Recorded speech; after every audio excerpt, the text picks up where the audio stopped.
Assalamualaikum and a very good morning to the panels and my friends. Today we will be presenting our final year project presentation and our title is Survey on Knowledge, Attitude and Practice of Salt Intake among Polytechnic Nilai Students.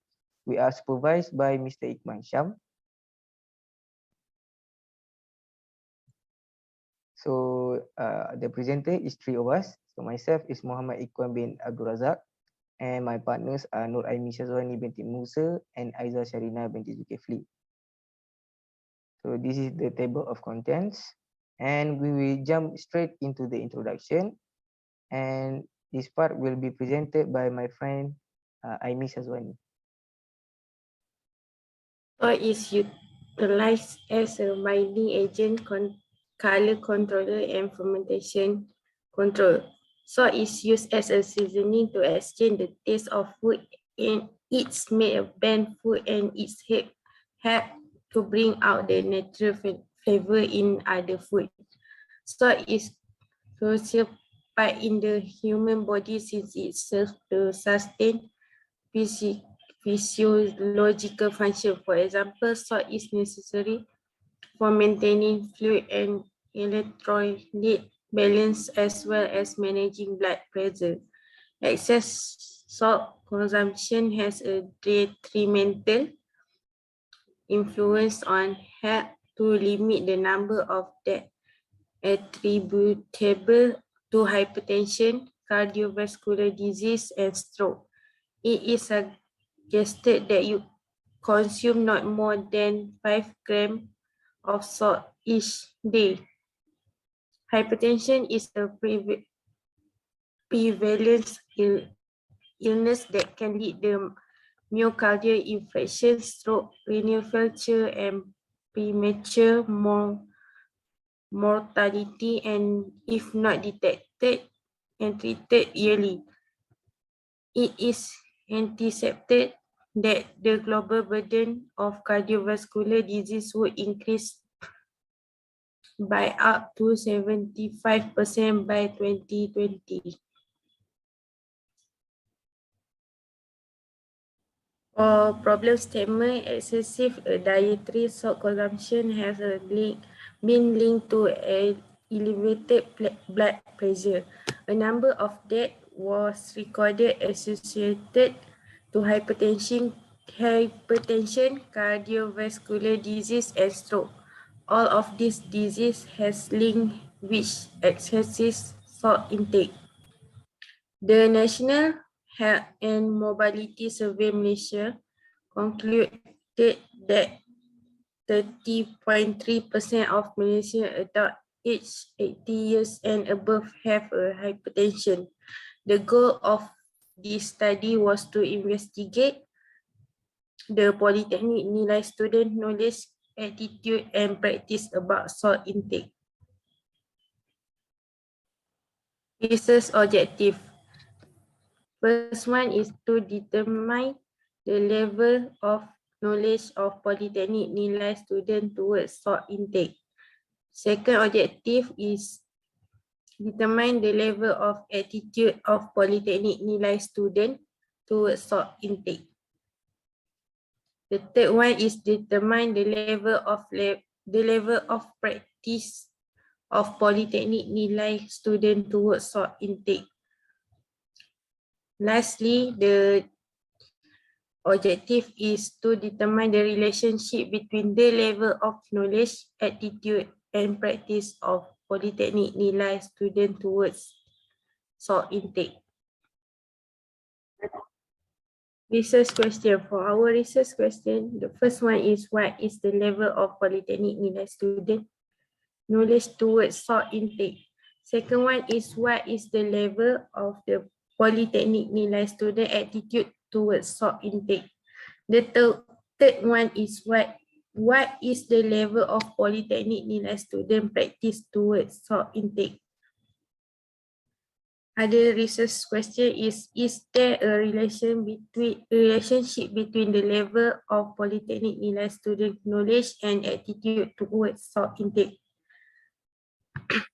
Also, is there a relationship between the level of Polytechnic Nilai student knowledge and practice towards salt intake.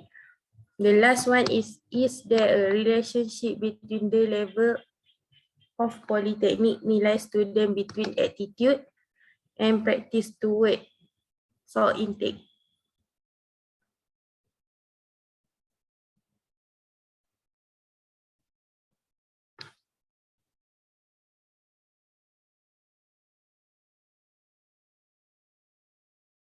Nyamuk ni. Research hypothesis, there is a relationship between the level of knowledge and attitude of polytechnic nilai student towards salt intake. Second hypothesis is there is a relationship between the level of knowledge and practice of polytechnic nilai student toward salt intake. Lastly, there is a relationship between the level of attitude and practice of polytechnic nilai student towards salt intake.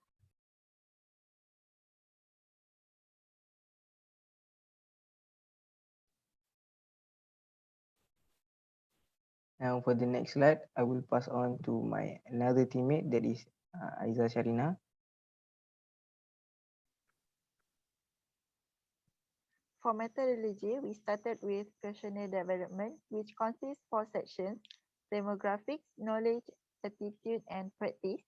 There are 18 items for all sections, and those questions were adapted from a few journals, which Pedro et al. 2015, Zainurain et al. 2021, Leila et al. 2019. And next is pilot test. The pilot test is distributed by 30 respondents, the respondents from other universities. Next are Cromba Alpha, data analysis and discussion.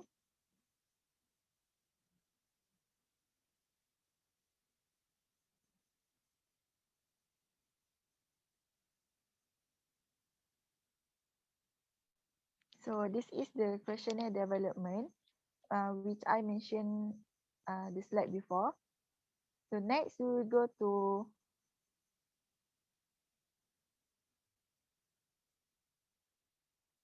Cromba Alpha analysis. So using Express S version 25 to analyze the reliability of pilot test questionnaires, objective for level of knowledge, the Cromba Alpha value is 0.848. Objective for level attitude, the Cromba Alpha value is 0.751. Objective for level of practice, the Cromba Alpha value is 0.932. So these are the source we take from Strainer 2003.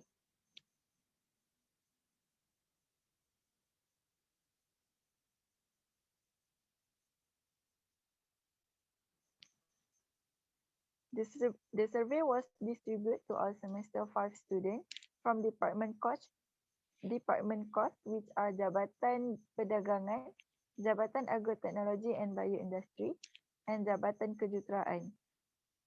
According to Student Statistics Session 1, total of the student for semester 5 is 612. Referring to Krejcik and Morgan table, only 290 respondents are required to answer the survey. Due to lag time, only 268 respondents could obtain.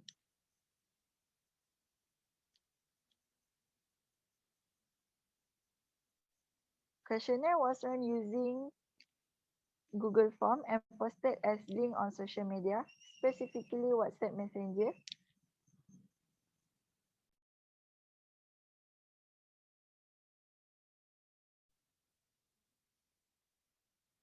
Specifically WhatsApp Messenger, we are using 5 Likert scale consists 1 as strongly disagree until 5 strongly agree.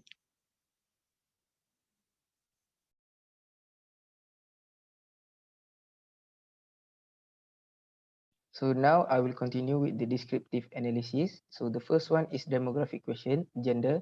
So there are 108 respondents that are male and 161 respondents that are female. So majority of the respondent is female. This is because there are more female students in Polytechnic Nilai. So the second one is demographic question, race. So there are 128 respondents that are Malay, 60 respondents that are Indian, 58 Chinese, and 22 are others. So most of the respondents are Malay with a whopping 47.8% of the total respondent numbers. So this is our score interpretation table. So 7 until 13 is a low mean score interpretation. 14 until 20 is an average mean score interpretation. 21 until 27 is a high mean score interpretation. This table will be used for the next data analysis. So we will be continuing with the mean score of knowledge on salt intake. So this is the table of mean score. So it shows that the level of knowledge of Polytechnic Nilai student is average according to the score interpretation table above.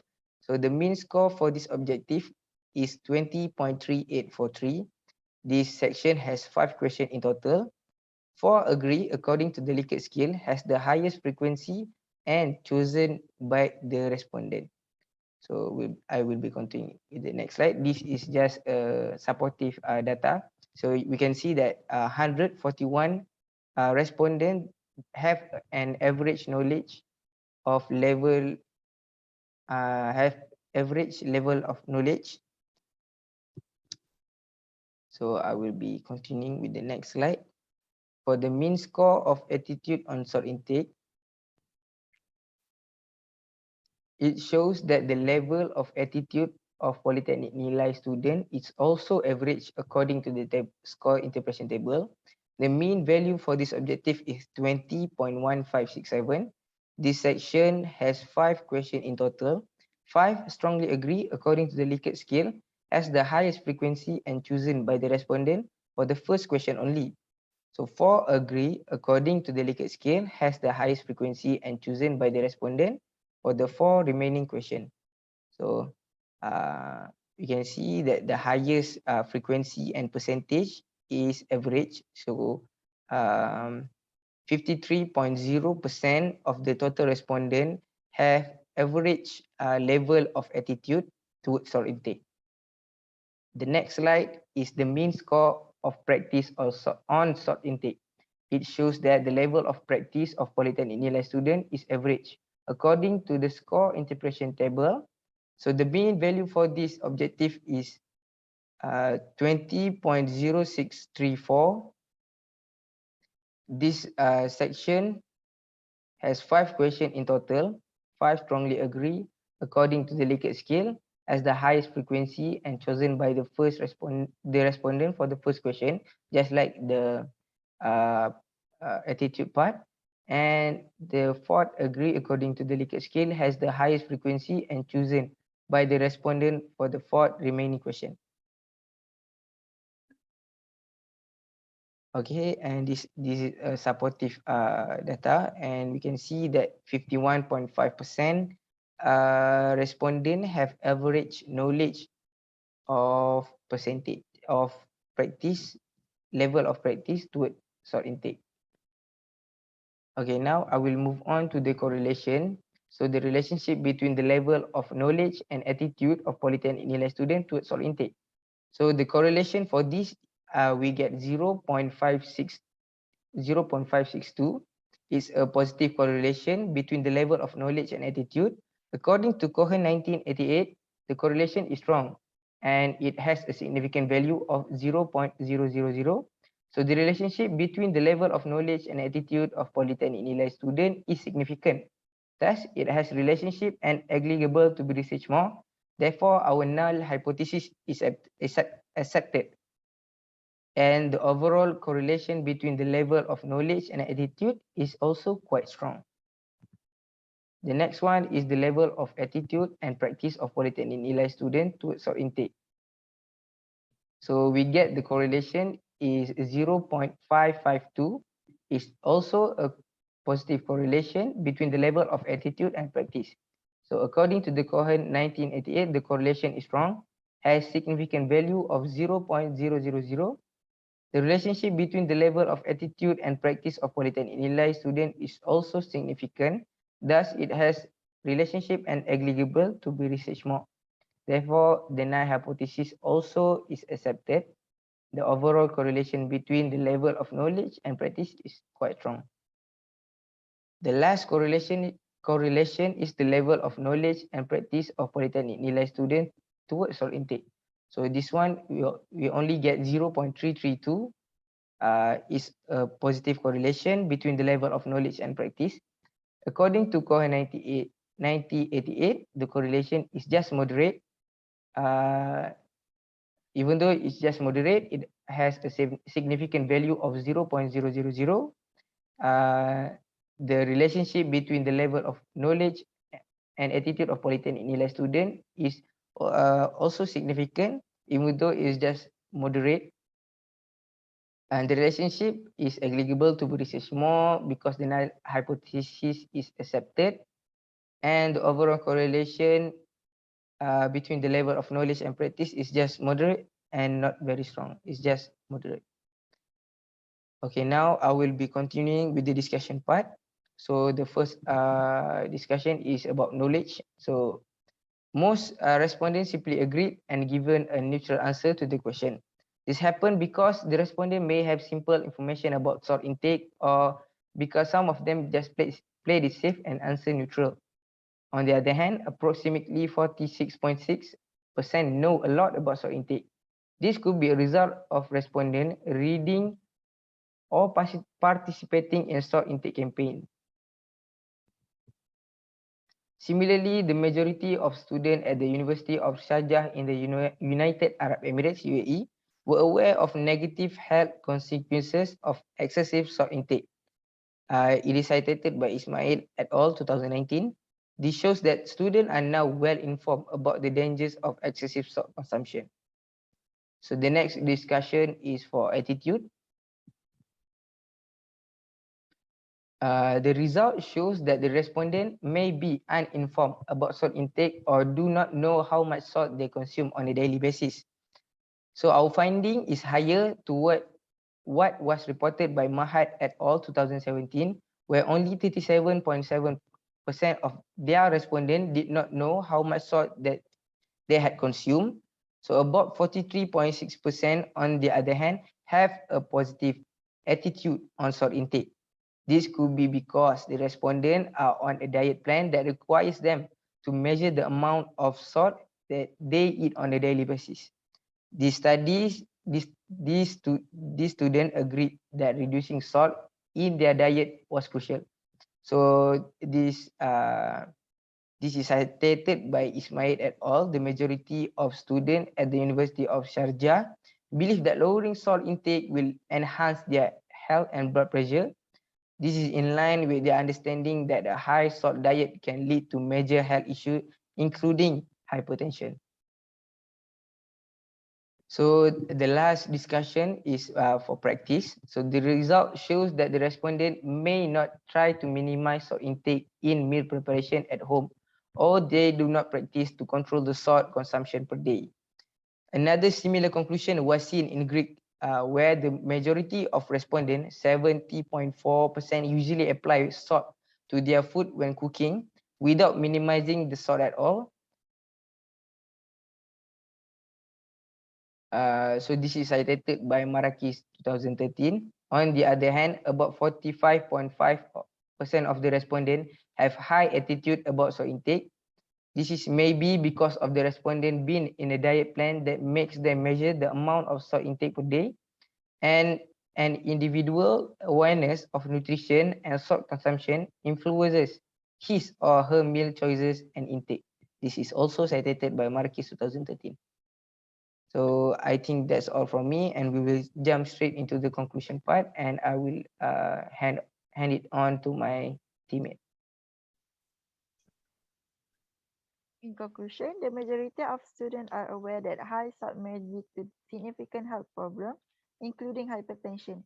They were also unsure whether their salt intake was too much or too little consistent. with the fact that they had average knowledge, attitude, and practices about the recommended amount of salt intake per day. There is a relationship between the level of knowledge and attitude towards salt intake. Knowledge about salt intake is very important because excessive salt intake will cause disease such as hypertension. Insufficient salt intake also has an effect on this because human body can live without some sodium. This proves that the level of education affects a person's knowledge in the amount of salt intake that should be. They are supposed to add knowledge in healthy eating practices. This will help to reduce the rate of health problems in our country.